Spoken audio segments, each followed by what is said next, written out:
نحمده ونصلي ونسلم على رسوله الكريم.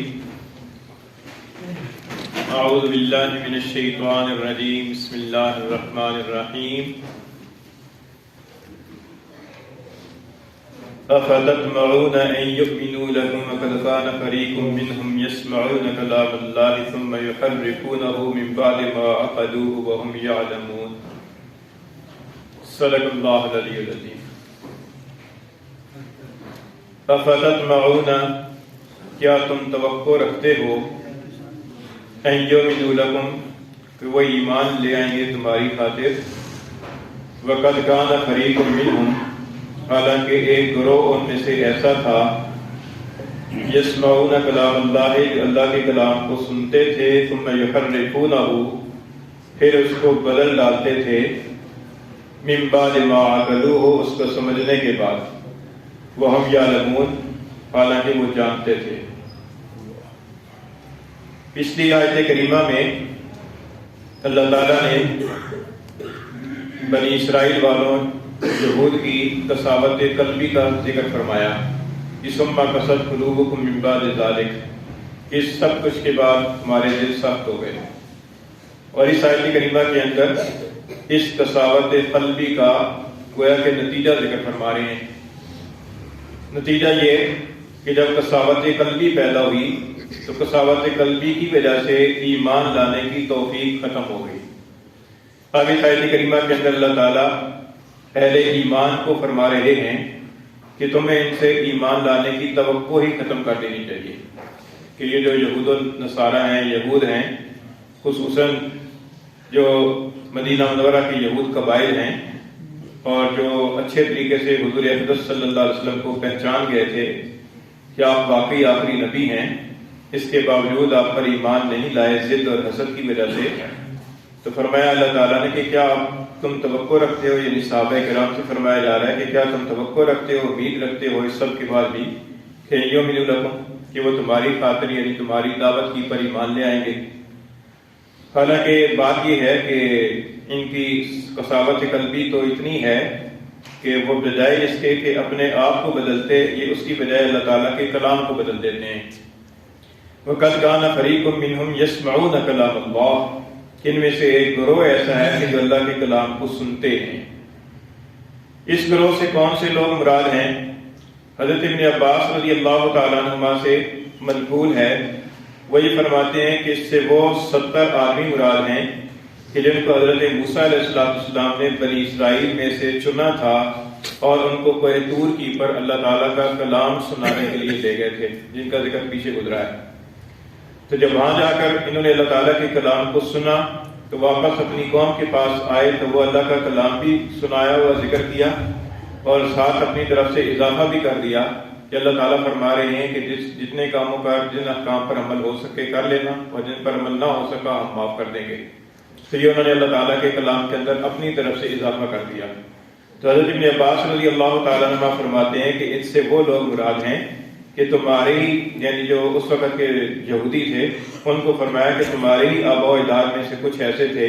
کہ جنہوں نے اللہ تعالیٰ کے کلام کو سنا اور پھر اس کو بدل ڈالا، حالانکہ وہ اس کو سمجھ چکے تھے. من بعد ما عقلوہ، اس کو سمجھ چکے تھے اور جانتے بوجھتے ہوئے سمجھنے کے بعد اللہ کے کلام کو بدل ڈالا، یعنی اللہ کے کلام میں اضافہ کر دیا. ایک قول مفسرین کا یہ ہے. دوسرا قول مفسرین کا یہ ہے کہ اس گروہ سے مراد وہ لوگ ہیں کہ جو اس وقت نزول قرآن کے وقت میں مدینہ منورہ کے اندر یہود قبائل موجود تھے، وہ لوگ مراد ہیں. اور مراد یہ ہے کہ اللہ تعالیٰ کے کلام کو سنتے ہیں، یعنی اللہ تعالیٰ کے کلام کو پیغمبر کے واسطے سے سنتے ہیں. یہ تورات کتاب جو نازل ہوئی ہے وہ تورات تو پیغمبر حضرت موسیٰ علیہ السلام پر نازل ہوئی، لیکن حضرت موسیٰ علیہ السلام کے واسطے سے انہوں نے بھی سنا اس کو، یہ اللہ کا کلام ہے، اور اپنے پڑھا بھی اس کو، اور پھر اس پڑھنے اور سننے کے بعد ثم یحرفونہ، پھر اس کو تبدیل کر دیا، اور من بعد عقلوہ، اس کو سمجھنے کے بعد جانتے بوجھتے ہوئے تبدیل کر دیا. اس تبدیل سے مراد ہے تحریف کتاب، یعنی وہ کتاب اللہ کے اندر انہوں نے اللہ کی کتاب تورات کے اندر انہوں نے تحریف کر دی. اور تحریف یہ تھی کہ جہاں پر حضور اقدس صلی اللہ علیہ وسلم کی صفات مذکور تھیں ان میں سے بعض صفات کو بدل ڈالا تاکہ لوگوں کو پتہ نہ چلے کہ یہ آخری نبی یہ والے ہیں جن کی یہ صفات ہیں. اور یہاں اس سے مراد یہ ہے کہ جب ان کے پاس کوئی اچھی شخصیت والا کوئی شخص آتا تھا مسئلہ پوچھنے کے لیے،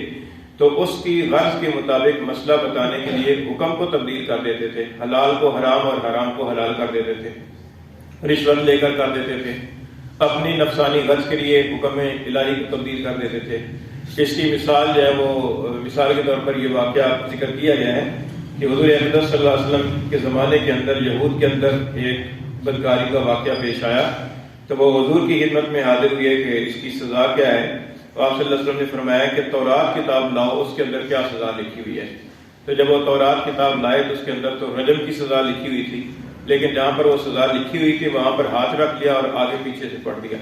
تو حضرت عبداللہ بن سلام رضی اللہ تعالیٰ عنہ جو پہلے یہودی تھے، یہودی موسی دین پر تھے اور پھر اسلام لے آئے تھے، انہوں نے عرض کیا کہ اللہ کے رسول ان سے فرمائیے کہ یہ ہاتھ اٹھائیں،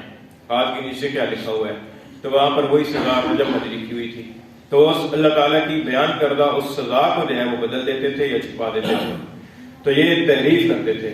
تو فرمایا کہ یہ تحریف ان کی جو ہے نا جانتے بوجھتے کی ہوتی تھی، ایسا نہیں کہ نادانستگی میں کر دیتے تھے، بلکہ انہیں پتہ ہوتا تھا کہ اللہ کی کتاب کے اندر یہ لکھا ہوا ہے اور اللہ کی کتاب کی مراد یہ ہے، لیکن اس کے باوجود اس کے اندر تبدیلی کر دیا کرتے تھے۔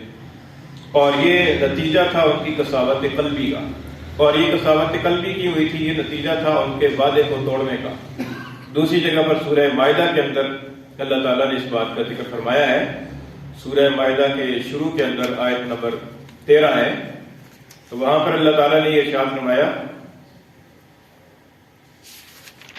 فَبِمَا نَقْضِهِمْ مِيثَاقَهُمْ، فرمایا کہ ان کے عہد کو توڑنے کی وجہ سے لعناہم، ہم نے ان پر لعنت کی، وَجَعَلْنَا قُلُوبَهُمْ قَاسِيَةً، ان کے اور ان کے دلوں کو ہم نے سخت کر دیا۔ یعنی وہاں پر بھی قاسیہ کا لفظ ہے، کساوت سے جو نکلا ہے۔ یحرفون الکلم عن مواضعہ، فرمایا کہ یہ کلمات کو ان کے موقع محل سے پھیر دیتے تھے۔ یہ ان کا جرم تھا کہ ایک تو انہوں نے اللہ تعالیٰ کے ساتھ اور اللہ کے پیغمبروں کے ساتھ کیا ہوا وعدہ توڑا، اور اس وعدہ توڑنے کی وجہ سے یہ اللہ کی رحمت سے دور ہو گئے، ملعون ہو گئے، اور اس کے نتیجے کے ان کے دلوں کے اندر سختی آ گئی، مردہ ضمیری پیدا ہو گئی، بے حسی پیدا ہو گئی، اور اس بے حسی کے نتیجے کے اندر بجائے اس کے کہ اپنے آپ کو بدلتے، انہوں نے اللہ کے کلام کو بدل دیا، اللہ کے کلام کو اپنی غرض کے مطابق کر دیا۔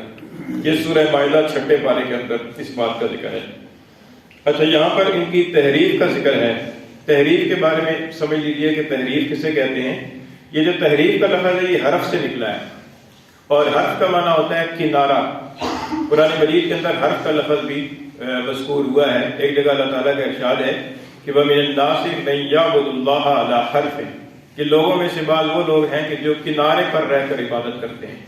کنارے پر رہ کر عبادت کرنے کا مطلب یہ ہے کہ جب انہیں عبادت کرنے میں کوئی فائدہ محسوس ہو رہا ہوتا ہے، دنیا کا کوئی فائدہ، مال کی کوئی معاشی فائدہ محسوس ہو رہا ہوتا ہے، تو عبادت کرتے رہتے ہیں، اور جب یہ سمجھتے ہیں کہ اب نقصان ہو رہا ہے تو پھر عبادت کو چھوڑ دیتے ہیں، اس نقصان کو برداشت نہیں کرتے۔ وَمِنَ النَّاسِ مَن يَعْبُدُ اللَّهَ عَلَى حَرْفٍ، کہ بعض لوگ ایسے ہیں کہ جو کنارے پر رہ کر عبادت کرتے ہیں، اگر انہیں کوئی خیر مل جائے تو مطمئن رہتے ہیں کہ ہم واقعی اللہ کی عبادت کر رہے ہیں، اللہ کا بڑا فضل ہے ہم پر،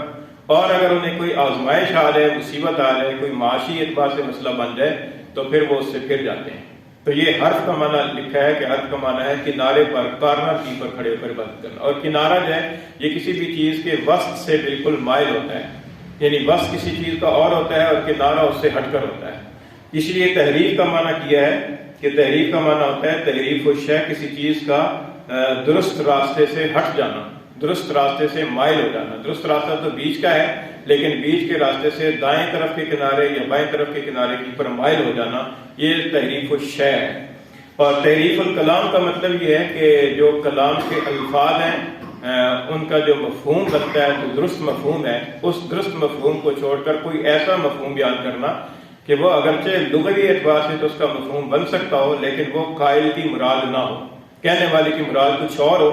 لیکن اس کی مراد کے برعکس کوئی اور معنی بیان کیا جائے، اس کو تحریف کہتے ہیں۔ پھر تحریف کی 2 قسمیں ہیں، ایک تحریف لفظی ہوتی ہے اور ایک تحریف معنوی ہوتی ہے۔ تحریف لفظی تو یہ کہ اللہ تعالیٰ کے جو الفاظ ہیں ان الفاظ کو بدل ڈالنا، اللہ تعالیٰ کے لفظ جو ارشاد فرمایا اس لفظ کے بجائے کوئی اور لفظ بولنا۔ جیسے یہود کے پیچھے لفظ گزرا ہے کہ جب ان سے یہ کہا گیا کہ شہر کے اندر داخل ہو اور یہ کہو حتتن، حتتن کی بجائے انہوں نے کہا حنتتن، تو اللہ کے لفظ کو بدل ڈالا۔ یعنی اللہ تعالیٰ نے تو یہ فرمایا تھا کہ جب داخل ہو تو داخل ہوتے وقت یہ کہو حتتن حتتن کہ اللہ معاف فرما دے، انہوں نے اس کی بجائے یہ کہنا شروع کر دیا حنتتن حنتتن کہ اللہ گندم گندم دے دے، تو وہ لفظ تبدیل کر دیا۔ یہ تو تحریف لفظی ہو گئی، اور ایک تحریف معنوی ہوتی ہے۔ تحریف معنوی کا مطلب یہ ہوتا ہے کہ جو کلام کی جو سیاق و سباق ہے، سیاق و سباق سے ہٹ کر اس کلام کو پیش کرنا، جس سے قائل کی مراد کچھ اور سمجھ آتی ہو سننے والے کو،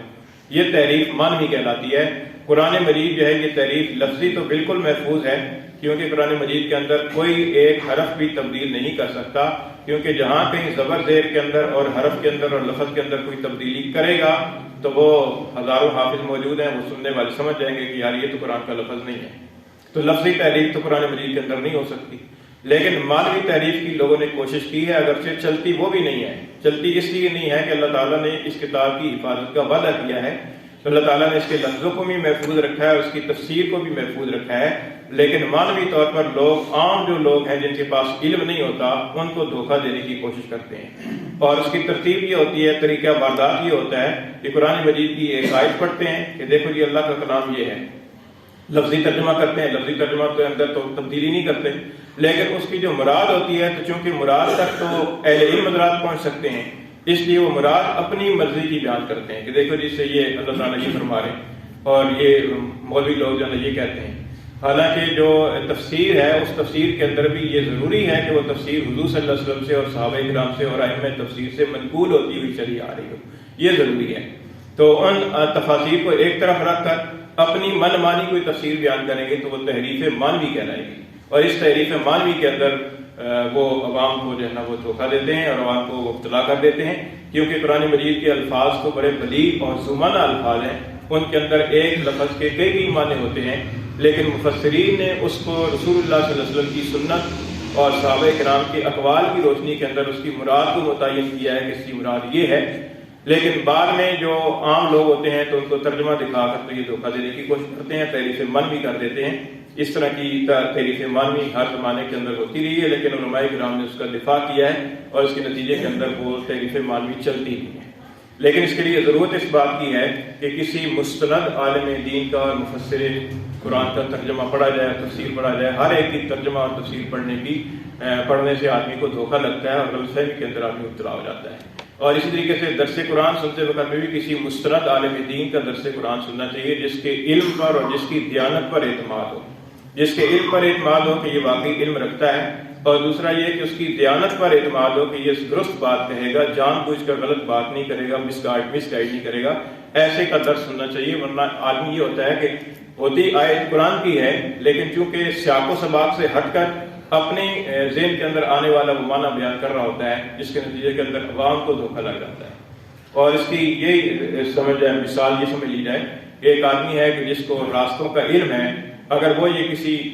ٹیکسی والے کے ساتھ بیٹھے گا اور اسے کہے گا اسلام آباد چلو، تو اسے تو علم ہوگا، وہ اگر اسلام آباد کی بجائے کسی دوسرے رخ پر لے کر جائے گا تو وہ کہے گا یار تم غلط جا رہے ہو۔ لیکن جس کو علم ہی نہیں ہے کہ اسلام آباد کا راستہ کون سا ہے، وہ اسلام آباد کی بجائے اسے رواد کی طرف لے جائے تو وہ کہے گا ٹھیک ہی جا رہا ہوگا۔ تو یہ علم کی کمی کی وجہ سے آدمی دھوکے کا شکار ہو جاتا ہے۔ اس لیے انسان کو چاہیے کہ اہل علم حضرات کے ساتھ رابطہ رکھے، اور کوئی اس طرح کی تفسیر یا اس طرح کا کوئی ترجمہ ہو تو اس کو دیکھنے سے پہلے اور اس کو سننے سے پہلے انسان کو چاہیے کہ کسی مستند عالم دین سے مشورہ کر لے کہ یہ والی تفسیر مستند ہوگی یا یہ نہیں ہوگی، اس کے مطابق انسان کو چلنا چاہیے۔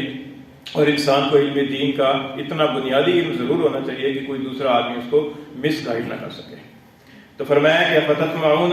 کیا تم توقع رکھتے ہو ان یؤمنوا لکم کہ وہ تمہاری خاطر ایمان لے آئیں گے، وقد کان فریق منہم، حالانکہ ان میں سے ایک گروہ ایسا تھا، یسمعون کلام اللہ، سو اللہ کے کلام کو سنتے تھے، ثم یحرفونہ، پھر اس کو